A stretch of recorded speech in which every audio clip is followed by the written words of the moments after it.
आप इतनी देरी से क्यों जागे सुधांशु जी? मैट्रिक सर्टिफिकेट, ठीक है, आप इतनी देरी से क्यों जागे, इसका जवाब दीजिए। इतने साल से था तो इसको क्यों नहीं ठीक किया आपने? बोलिए बोलिए सुधांशु। वही बात मैं कह रहा हूँ, बोलिए। बताना चाहता हूँ, वही बात मैं कह रहा हूँ। हमारी सरकार शुरू से सजग थी पप्पू जी। अरे भाई अब आपने बोल लिया सर, आप लगातार बोलने लगते हैं। बोलिए बोलिए। अब आपने अपने टर्न पे बोलिए। देखिए हमारी सरकार शुरू से सजग थी। जब हमारी सरकार आई, आपको पता है जब राशन कार्ड की जांच की गई तो 4 करोड़ से अधिक फर्जी राशन कार्ड पाए गए। 4 करोड़ से अधिक देश में, वो खत्म हुए डीपीटी। अब आइए साहब, जो आधार जो है वो बनाने का काम राज्य सरकारों का होता था।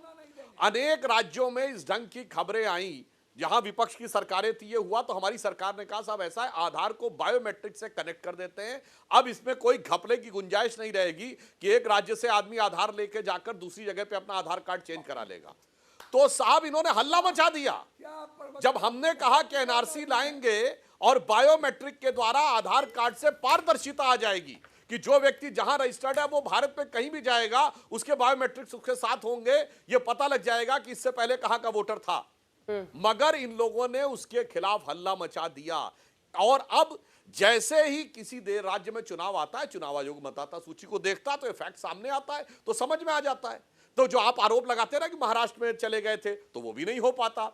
अब अगर बिहार में कहीं से आ गए तो वो भी नहीं हो पाएगा। मुझे तो ये समझ में नहीं आता है कि ये हमेशा पहचान छुपाकर इस ढंग की वोटिंग करने वालों के साथ आप क्यों खड़े होते? ईमानदारी से, पारदर्शिता के साथ चुनाव में क्या समस्या है? हमारी सरकार तो हर ढंग से सजग थी, मगर क्या बताएं साहब, आपकी जो आपने कहा बांग्लादेश की अखबार में आपने आर्टिकल लिखा, हम नहीं कह रहे। और ममता बनर्जी, क्या गारंटी है कि बंगाल से कोई व्यक्ति आधार कार्ड बनवा के आया होगा, उसके आधार पे आके उसने यहाँ आके अपना चेंज करवा लिया होगा?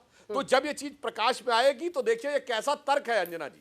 यानी जब चोरी पकड़ी जाए तो चोर ये कहे कि मैं तो चोरी कई दिनों से कर रहा था, आज ही क्यों पकड़ी गई, इसका मतलब थानेदार की गलती है। ये जितना हास्यास्पद तर्क है वैसा ही तर्क इस समय देने का प्रयास किया जा रहा है। और अभय दुबे जी आ गए। जिसका जनाधार होगा वो चुनाव जीतेगा। सुधांशु जी, आधार कार्ड भी तो आप ही लोग बनवाते हैं ना 2024 में कांग्रेस ने, मगर ये चुनाव जीते ना। सुधांशु जी, आधार कार्ड कौन बनवाता है? कैसे फर्जी आधार कार्ड बन रहे हैं? राज्य सरकार के अधिकारी वेरीफाई करते हैं। इसीलिए सबसे ज्यादा उन्हीं राज्यों में बने हुए फर्जी आधार कार्ड जो भी खासकर वो जहां सेकुलर सरकारें हैं और जहां सेकुलर वातावरण बहुत ज्यादा है, वहीं पे समस्या आ रही है। तो नीतीश बाबू कर रहे हैं, तो नीतीश बाबू कर रहे हैं। संवैधानिक दृष्टि से राज्य सरकार के ही अधिकारी ये बनाते हैं और उसको वेरीफाई करते हैं। आ रही हूँ कंचना जी, एक बार अभय जी आ जाए, बहुत देर से अभय जी पप्पू जी आ रही हूँ प्लीज। अभय दुबे जी, फॉर्म बांटे गए हैं 97%। एक घर में 3 बार बीएलओ जा रहा है। फॉर्म जमा किए गए हैं 46.47%। भरे फॉर्म इसी नेट पर अपलोड जो किए गए हैं, इन्हीं में से नेट पर वो लगभग 18। जब काम तेजी से चल रहा है, अभी चुनाव में टाइम है, तो कागज नहीं दिखाएंगे? काहे नहीं दिखाएंगे भाई? कैसे इतने फर्जी लोग हैं? सबसे पहले शक होता है चुनाव आयोग इस प्रक्रिया के चालू होने के वक्त, जब 11 राजनीतिक दलों के 18 लोग मिलने जाते हैं तो कहते हैं हम मानकर चल रहे हैं 20% वोट कटेंगे। दूसरा वक्तव्य देते हैं, अभी पप्पू यादव जी ने कहा इनकी जो ई श्रम पोर्टल है उस पर 2,90,00,000 लोगों ने अपना सर्टिफिकेट दिया है कि हम मजदूरी करने के लिए बिहार से बाहर गए हुए हैं। तो वो कहते हैं कि जो जहां रहते हैं वहां वोट का रजिस्ट्रेशन करा लीजिए। अरे संविधान बदला क्या? ये सलाह प्रधानमंत्री को देंगे? दिल्ली में रहते हैं, वोट अहमदाबाद में जाते हैं करने और चुनाव वाराणसी से लड़ते हैं। मैं गंभीर सवाल खड़े करता हूं अंजना जी इस शो पर, क्या आधार के आधार पर आज नए वोटर का रजिस्ट्रेशन नहीं हो रहा है? बिहार छोड़िए, पूरे देश में हो रहा है। ये फॉर्म 6 देखिए, फॉर्म 6 में जितने डॉक्यूमेंट दिए हैं उसमें उसके जन्म के प्रमाण पत्र के रूप में और उसके निवास के प्रमाण पत्र के रूप में आज भी अगर आप रजिस्ट्रेशन कराने जाएंगी तो आधार मान्य होगा। किस जनगणना की बात कर रही हैं आप? भारत में 2011 के बाद जनसंख्या गिनी नहीं गई है। ये उत्तर देते हैं आधार के लोग। वो कहते हैं कि जहां 126%, 140%, 130% दिखाई दे रहा है, वो जो प्रोजेक्टेड पॉपुलेशन की गलती है, वो आधार की गलती नहीं है। क्या कह रहे हैं सुधांशु त्रिवेदी जी, अरुण जेटली जी को सुनिए। और मैं चुनाव आयुक्त से कहता हूं, चुनाव आयुक्त महोदय, भारत के संवैधानिक मर्यादाओं को भारतीय जनता पार्टी के चरणों में मत पटक दीजिए। इनकी सत्ता में कीड़े पड़ेंगे, झूठ बोलते हैं। ये कह रहे हैं अरुण जेटली साहब। 22 अप्रैल 2002 को जवाब दिया उन्होंने कहा कि एसआईआर की प्रक्रिया सिर्फ वो है कि जो मर गए लोग और जो स्थायी रूप से घर छोड़कर चले गए हैं, उनको हटाने की प्रक्रिया है। इसका deletion of these name was carried out on the above grounds only, not the basis of verification of citizenship. Pappu ji चूंकि चले जाएंगे, मुझे लग रहा है हड़बड़ी में। पप्पू जी वैसे भी सुनिए ना, मैदान में उतर के पूरा एकदम फ्रंट फुट पर बैटिंग करते हैं। सुनिए, फिर वो चले जाएंगे। मैं आ रही हूँ अभय जी। कंजरा जी भी बहुत देर से वेट कर रहे हैं। पप्पू जी के हजारों समर्थक साथ में थे आज इस बंद में। स्टेज पे क्यों नहीं चढ़ने दिए आप लोग? पप्पू जी हजारों समर्थकों के साथ स्टेज पे क्यों नहीं चढ़ने दिए पप्पू जी? स्टेज पे सवाल ये है कि चुनाव आयोग भारतीय जनता पार्टी के स्टेज पे चढ़ गया। प्रश्न ये है, भाजपा की बस में चढ़ गया चुनाव आयोग। सवाल पप्पू जी, हमको तो वैसे पता है कि आप अपमान का घूंट पीकर भी अपना जो काम है उसमें आप लगे रहते हैं, लेकिन ये तस्वीरें आज दो लड़के जो स्टेज पे थे उनकी बात हो रही है, तो आप दोनों की भी हो रही है। कन्हैया कुमार जी को भी स्टेज पे नहीं चढ़ना दिया गया और पप्पू यादव जी को भी स्टेज पे नहीं चढ़ने दिया गया। आप बार-बार, कम से कम 3-4 बार तो दिख रहे हैं। देखिए, हमारे दर्शक देख रहे हैं, आप जा रहे हैं स्टेज पे, फिर हटा दिया। क्या हो गया सर? अंजना जी नहीं, अंजना जी अपमान सम्मान हम गरीबों के दिल में, देश हमको हीरो मानता है, हम बहुत प्यार करते हैं गरीब से। हम 7 बार सांसद हैं, मेरे लिए कोई अपमान सम्मान और किसी का बुराई मैं, देखिए आप इसको समझिए, हमको कोरोना में पूरा दुनिया में गए, हमको वोटे नहीं दिया। हुआ क्या? हम बाढ़, पटना बाढ़ में ऐसा क्यों हुआ था? क्या हुआ था? बाढ़ में हम आपको देखे थे भाई। राम को, अरे बाढ़ में हम आपको देखे थे, आप उतरे हुए थे। ये हुआ क्या? क्यों नहीं चढ़ने दिया आपको? मैं अपने मेरी बात तो सुनिए, मैं गिर गया था, ऐसी बात नहीं, मेरा नाम भी नहीं था। मैं क्या कह रहा हूँ, हमारे भाई ने कहा कि बायोमेट्रिक से हम जोड़ना चाहिए, लोग हंगामा कर दिए। विपक्ष ने तो बहुत कुछ में हंगामा किया। विपक्ष में हंगामा क्या कहते हैं, तलाक वाले में हुआ। विपक्ष में हंगामा क्या कहते हैं, आपको अभी वक्फ वाले में हुआ। आपको जो मन था बहुमत के आधार पर आप कर लिए। आप बायोमेट्रिक भी बहुमत के आधार पर आप कर लेते, आपको किसने रोका था? आप जो बात कहते हैं थानेदार की, अब पकड़ी गई चोरी 11 साल में, जब एक अच्छे एसपी को ये पता न चले 11 साल एक जगह रहने के बाद चोर कौन है और कौन कौन चोरी कर रहा है, तो ऐसे एसपी को बर्खास्त कर देना चाहिए। ऐसे एसपी को रखने की कोई जरूरत भी नहीं थी। मेरा सवाल लास्ट में एक बात है कि अभी बरसात के समय और जब 4 करोड़ में 2 करोड़ तो पलायन मेरा अभी किया है और 4 करोड़ कुछ वोटर मेरा बाहर है और उनको जानकारी नहीं है। उसमें एक सवाल है कि 6 महीना पहले मात्र 6 महीना पहले आपने वोटर लिस्ट बनाया है, क्या उस वक्त आपको रोहिंग्या या बांग्लादेशी या 3 या 4 के बाद, या ऐसे लोग जो आधार कार्ड गलत तरीके से आपके बीएलओ को आपको पैसा दे करके बना लिए, और आप कह रहे हैं कि सेकुलर 20 सालों में 4 साल तेजस्वी यादव, लालू यादव रहे नीतीश कुमार के साथ, 4 साल के बाद बीजेपी रही, आप इतने गलत आदमी के साथ रहे। ठीक है, सुधांशु जी जवाब दीजिए। चुल्लू भर पानी में डूब के देखिए, फिर उल्टा सीधा बोलना शुरू कर दिया। ऐसे थोड़ी बात होता है। नहीं है, देखिए ये कोई बात है? आप ये तरीका है बात करने का पप्पू जी, सांसद है, गलत बात है ये सब, ऐसा शब्द मत बोलिए सर। अंजना जी, ये 6 जनवरी, आपसे भी तो नाराजगी थी ना तेजस्वी की, यही सब बोली की वजह से तो आपको चढ़ने नहीं दिया गया। मत गुस्सा मत किया कीजिए, गुस्सा में आदमी अनाप शनाप बोलता है, ढंग की बात कीजिए। अच्छा नहीं, कोई बात, नहीं कोई सब बात मत बोलिए, चढ़ने नहीं दिया। जनवरी 2025, मैं बहुत ताकतवर आदमी हूँ अंजना जी, अंजना जी हमको कोई नहीं रोक सकता। हम अपने बिहार के 13 करोड़ के दिल में हैं। नहीं सर, सब बोल रहे हैं कि तेजस्वी जी आपको स्टेज पर नहीं चढ़ने क्या हम गलती किए हैं?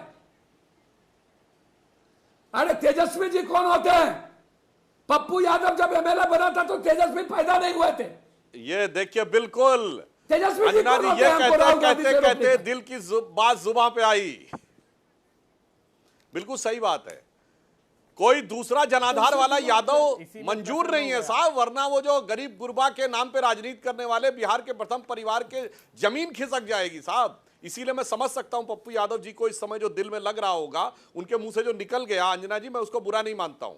मैं पप्पू यादव जी के लिए एक शेर कहना चाहता हूं। आज जो इनके साथ हुआ जनाधार होने के बावजूद, और उसके बावजूद जिस शिद्दत के साथ इन्होंने बचाव किया, इसे एक पंक्ति में कहना चाहूंगा। पप्पू यादव जी ध्यान से सुनिएगा कि तमाम जिस्म ही घायल था, घाव ऐसा था, तमाम जिस्म ही घायल था, घाव ऐसा था, कोई समझ ही न सके रख रखाव ऐसा था। तो मैं आपकी तारीफ करता हूं कि आज जिस ढंग से आपने जो कुछ भी बोला हमारे बारे में, शायद ये आपके मन में भाव होगा जो आपके गठबंधन ने आपके साथ सलूक किया है, मगर फिर भी आपको आकर यहां कहना पड़ा, चुनाव आयोग पर भी आरोप लगाने पड़े। तो मैं तो सिर्फ एक बात कहना चाहता हूं सारे दर्शकों से, जैसे जैसे चुनाव की प्रक्रिया पारदर्शी हुई, कांग्रेस और इंडी गठबंधन के दलों को सत्ता नसीब होना बंद हो गई। जब से वोटर आईडी कार्ड आए 95-96 से, कांग्रेस को बहुमत मिलना बंद। जब सीसीटीवी आए, कांग्रेस को बहुमत मिलना बंद। जब से फ्री मीडिया हुआ, बहुमत मिलना बंद। जब से जुडिशरी फ्री हुई, बहुमत मिलना बंद। जब से मत पेटियां लुटनी बंद हुई और मतदाता केंद्र लुटने बंद हुए, बहुमत मिलना बंद। जब से कट्टे बंदूक का प्रयोग बंद हो गया चुनाव में, सिर्फ एक पश्चिम बंगाल में रह गया हिंसा का दौर, मिलना बंद। तो भाई साफ समझ में आ सकता है कि पारदर्शी चुनाव प्रक्रिया से सबसे बड़ा आघात किसके ऊपर हुआ है। मानसिकता अंजना जी वही है। 50 साल पहले इमरजेंसी में इंदिरा गांधी कहती थी, मेरी हार जीत तय करेगी कि मुझे चुनाव की प्रक्रिया को संवैधानिक सम्मान देना है या नहीं। आज राहुल गांधी और तेजस्वी यादव कहते हैं, मेरी चुनावी हार जीत पे तय होगा कि चुनाव आयोग और चुनावी प्रक्रिया को संवैधानिक सम्मान देना है नहीं। ये बैकडोर एनआरसी कर रहे हैं आप जी, ये बैकडोर एनआरसी चल रहा है क्या आपका? एक सीधा जवाब दीजिएगा। आरोप ओवैसी साहब लगा रहे हैं ये बैकडोर एनआरसी सीधा पूछते हैं एनआरसी से नहीं, मैं कह रहा हूं ये चुनाव आयोग कर रहा है, एनआरसी सरकार करेगी, पर एनआरसी से किसी को क्या आपत्ति है? मुझे जवाब चाहिए इसका। भारत में किसी की नागरिकता का वेरिफिकेशन हो, इसमें किसको समस्या है? उसी को समस्या है जो भारत में विदेशी, जो उसी को समस्या है जो के साथ। कंचना जी, राजीव जी, कंचना जी, Thank you, Anjana ji. Sorry. It's okay, it's fine, it's totally fine.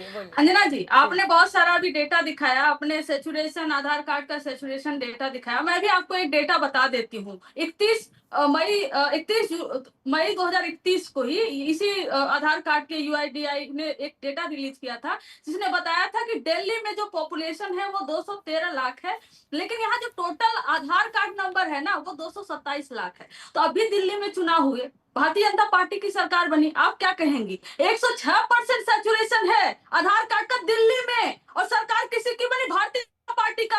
आप उन पे एलिगेशन लगाएंगे कि उनको बांग्लादेशी और रोहिंग्या वाले आकर वोट देकर चले गए, इसलिए वो जीत गए? इतना नहीं अंजना जी, आपने 120% के ऊपर जो सैचुरेशन है, कवरेज है, उसको दिखाया। अगर दिल्ली में कंचना जी दिल्ली, नहीं आप ही से बात कर रही हूँ, चिल्लाने का क्या है इसमें? दिल्ली में 106%, नहीं ठीक है, 106% आप कह रही हैं। आधे बिहार में लगभग 106% से ज्यादा है, लेकिन हम तो हाईएस्ट ले गए जहां पर 120 से ऊपर है, 120 से भी ऊपर है जी। जनगणना कब की ये बताइए ना। अब ये तो आधार कार्ड के वेबसाइट पे है, वेरीफाइड वेबसाइट है मेरे हाथ में, दिखा दीजिए भाई। इससे पहले कि वो डेटा पर सवाल उठाए, आपने जो अभी दिखाया वो भी मैं समझ गई। आप जो कह रही हैं कि हाईएस्ट लेकर गई, वो भी मैं समझ गई। लेकिन प्रॉब्लम जानती है क्या है? जहाँ पर 100% से ज्यादा है वहाँ प्रॉब्लम है, और जहाँ ये पूरे देश में होना चाहिए। सुन लीजिए, जहाँ 100% से कम भी है वहाँ भी प्रॉब्लम है। लेकिन यही दिल्ली में आपकी सरकार जब बन जाती है, जहाँ पर 213 लाख पॉपुलेशन है और 227 लाख आधार कार्ड है, तब वहाँ पर बांग्लादेशी नहीं घुसे होते हैं, रोहिंग्या वाले नहीं घुसे होते हैं। आपको एक रीजन पर टारगेट करके बोला है। अंजना जी, इसी आधार कार्ड से निवास प्रमाण पत्र बनता है, जाति प्रमाण पत्र बनता है, और वही जाति और निवास प्रमाण पत्र को आप वैलिड मान रहे हो। इसके दिल्ली में भी रोहिंग्या और उनका यहाँ पर इलीगल इमिग्रेंट्स आज भी दिल्ली में कई जगहों पर है। दिल्ली में क्यों नहीं हुआ? आप अपनी सरकार को बर्खास्त करेंगे? ये अगर आप उनसे पूछिए कि सरकार बर्खास्त करेंगे कि नहीं करेंगे। और वो सरकार रोहिंग्या बन किसके रही लिए है, वोट देंगे ये आप सरकार उनसे को पूछिए। सुधांशु जी के साथ दिखा दीजिए भाई इनको, सरकार आप को उनसे दो बर्दाश्त दो हाथ नहीं कीजिए, है, मुझसे आपको लड़के लगता फायदा है नहीं है। कि मैं तो यहाँ कहती हूँ पूरे रोहिंग्या देश में होना चाहिए, प्योर इलेक्टोरल रोल्स पूरे देश में होना चाहिए। पूरे देश में होना चाहिए, बिल्कुल। आप सही कह रही हैं, बिल्कुल। लेकिन पूरे देश में होने का सुधांशु जी एक दिखाइए। तौर तरीका होता है। 10 सेकंड आप मुझे दे देंगी? हाँ हाँ हाँ, आपको उनके साथ दिखा रही हूँ, पूरा कीजिए फिर वो जवाब देंगे। हाँ। मैं आपको क्या कह रही हूँ कि क्यों नहीं होना चाहिए, रिवीजन होना चाहिए, रिव्यू होना चाहिए, ये होता रहता है। लेकिन आपने जो इतने शॉर्ट टाइम पे और जो जो डॉक्यूमेंट आपने रखे हैं और इतने जल्दी आप जो इतना कंफ्यूजन इलेक्शन कमीशन पैदा कर दिया, पहले कहता है कि ये डॉक्यूमेंट चाहिए, फिर एक प्रेस में रिलीज करता है कि नहीं ये नहीं चाहिए, आप बस फॉर्म भर के दे दीजिए, फिर कहता है नहीं बाद में डॉक्यूमेंट चाहिए। ये कंफ्यूजन किसके लिए आप पैदा कर रहे हैं? और सुधांशु जी आपसे रिक्वेस्ट है, दिलीप जायसवाल जी आप ही के नेता है, उनको भी प्रॉब्लम हो रही है, वो कह रहे हैं हमको भी समस्या हो रही है, हम भी विपक्ष के साथ जाएंगे इलेक्शन कमीशन के पास, उनको भी प्रॉब्लम हो रही है। समस्या यह है कि प्रॉब्लम सबसे पहले आपको होनी चाहिए कि आप सत्ता पक्ष में बैठे हैं, आपकी जिम्मेदारी होनी चाहिए कि आम नागरिक को प्रॉब्लम ना हो। लेकिन आप तो मुखौटा हो गए इलेक्शन कमीशन का, या इलेक्शन कमीशन आपका मुखौटा हो गया, उनकी जवाब आप क्यों दे रहे हैं? अगर आम नागरिक को प्रॉब्लम हो रही है तो ये रिस्पॉन्सिबिलिटी आपकी बनती है। और 4 करोड़ लोग जो बाहर गए हुए हैं उनके पास तो आधार कार्ड है, क्या उनका आधार कार्ड भी इनवैलिड मान लीजिएगा? तो एक रीजन विशेष को टारगेट करके अगर फर्जी आधार कार्ड बना है आपके हिसाब से क्यूआर कोड से डिटेक्ट करना कि ये फर्जी है कि फर्जी नहीं है वो आसान है कि 8 करोड़ जनता से डॉक्यूमेंट मांगते फिरना ये आसान है? आप ना मुश्किल खड़ा कर रहे हैं, आप क्यों इलेक्शन कमीशन के मुखौटा बन रहे हैं जी? वो अपना जवाब देंगे। आम नागरिक को जो समस्या हो रही है उसका जिम्मेदारी जो है वो इलेक्शन कमीशन को लेने दीजिए, उनको प्रेस कॉन्फ्रेंस करने दीजिए। ठीक है, इसके बाद मुझे आप राजीव जी, उनकी मोहम्मद जी, बात बोलिए। अमीन जी के पास भी जाना है। छोटा सा जवाब दीजिए सुधांशु जी, राजीव जी के पास जाऊँ। मैं कंचना जी की बात जो कह रही हैं उनके आक्रोश को मैं पूरी तरह समझ सकता हूं। तो आज इनको यहां पे कमिट करना चाहिए कि पूरे देश में स्पष्ट रूप से पारदर्शिता से एक एक व्यक्ति की नागरिकता तय हो जाए, फिर उसको वोटिंग का अधिकार मिले। आज मैं इनसे चाहूंगा कि आप एनआरसी अपनी के लिए सरकार कमिट करके बर्खास्त बोल कर दें। और दीजिए दिल्ली हर की बताइए ना, बोलिए हाँ या ना, आप अपनी बोलिए हाँ या ना। सरकार बर्खास्त कर दीजिए, अब देखिए सर। यहाँ नहीं बोलेंगे, महाराष्ट्र में कहेंगे कि हमारे बहुत सारे वोटर ऐड हो गए, बिहार में कहेंगे वोटर ऐड हो गए। जब वोटर ऐड हुए वोटरों की जांच करो तो साहब नहीं होना चाहिए। ये और कुछ नहीं, अपनी अवश्यंभावी हार की ये भूमिका बना रहे हैं। नहीं होना चाहिए, ये गलत आप कह रहे हैं। हमने ये कतई नहीं आप कहा कहिए कि ना नहीं पूरे होना देश में चाहिए। जांच होनी हमने चाहिए, टाइम को लेकर कहिए सवाल पूरे उठाया। देश में हमने पहले डॉक्यूमेंट नागरिकता को लेकर वेरीफाई होनी सवाल चाहिए, उठाया। उसके बाद ही हमने- वोटिंग का अधिकार हमने होना चाहिए। इस समय को जो बाढ़ की समस्या अब मैं उसको लेकर आधार का सवाल बोलता हूं। उठाया। हमने सुविधा को लेकर सवाल उठाया कि जो 4 करोड़ बाहर है क्या उनके लिए आपने देखिए रिक्वेस्ट उसके की लिए कि ऑनलाइन भी चलाई व्यवस्था जाए, है। फ्लाइट और उनके मैं लिए अंजना जी सस्ती उदाहरण किया देना जाए। चाहता हूं। हमने इसको दिल्ली लेकर मुंबई सवाल में उठाया। बहुत से लोग बाहर से आते हैं, इसलिए उनका आधार कार्ड वहां रहता है, इसका मतलब वहां के मतदाता नहीं होते। मेरे आधार कार्ड पे दिल्ली का एड्रेस लिखा, मतदाता मैं उत्तर प्रदेश का हूं। क्या मुझे अपने आधार कार्ड के ऊपर कहीं वोट देना चाहिए तो सिर्फ उत्तर प्रदेश में देना एक एक करके अब जवाब सुनिए कंचना जी। सुधांशु जी 2 लाइन में बात पूरी कीजिए प्लीज सर। मैं केवल 2 लाइन में कह रहा, एक ही लाइन में हमारे सारे विपक्षी कह दें कि ये बिल्कुल, वो कह रहे केवल बिहार में नहीं पूरे देश में होना चाहिए, पारदर्शिता के साथ हर व्यक्ति के प्रामाणिकता के बाद ही उसे वोटर में आना चाहिए। बोलिए ना हाँ या ना, बोलिए एनआरसी होना चाहिए कि नहीं? आप कहेंगे नहीं, बोलिए होना चाहिए कि नहीं? एक वर्ड में उत्तर दीजिए। बताइए साहब दुबे जी, बताइए। जनगणना नहीं हुई, अभय जी, कंचना जी, बताइए क्या होना चाहिए? जनगणना कराने से?